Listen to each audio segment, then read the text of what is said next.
Over the last couple of days, there's been a lot of talk about the emergence of a new Canadian energy champion as a result of the merger between Petro-Can and Suncor.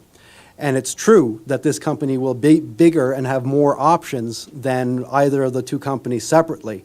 But honestly, we've been down this road before. Back in 2002, there was another super merger between Canadian energy companies, a merger between what was called Alberta Energy Corporation at the time and Pan-Canadian. They merged in 2002 to form what is now known as Encana. And that company, because it was Canadian-owned and based in Calgary, was supposed to be a Canadian champion that would look after the interests of Canadian workers and the Canadian economy. But Encana was the first major company to announce plans to export raw bitumen to refineries in the States. Essentially, what we've been seeing over the last few months is the creation of a continental energy system in which Albertans are being assigned the role of low-value extractor, and Americans are reserving for themselves the role of high-value upgrader and refiner. This is happening without broad public discussion. It's happening right under our noses, and it's happening, frankly, with the tacit approval of our provincial government. That's why we think that the public needs to rise up, see what's being lost, and demand that our provincial government take action, the kind of action that was taken in the 70s with the Lougheed government to build a value-added industry here in Alberta instead of simply shipping jobs down the pipeline. So what we're talking about is learning the lessons of Lougheed, going back to the Lougheed playbook, and using government's legislative authority and their financial muscle to create the conditions that will allow us to move up the value-added ladder. So one of the solutions to this value-added problem is what we describe as conditional leases for oil sands properties, basically saying you can't develop the lease, you can't have the lease unless you make a commitment to create jobs here in the province.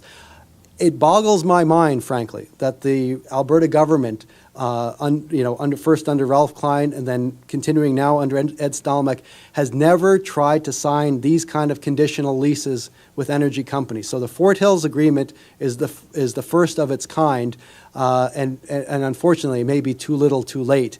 But it is a step in the right direction, and we'd certainly like to see the provincial government playing that kind of hardball. And frankly, harder hardball with energy companies for future leases. And in fact, we would go further. We would say that the provincial government should reach into those lease agreements that they've signed with energy companies over the last 10 years and start demanding that they create jobs here in the province and that they add value to the bitumen before they export it from the province.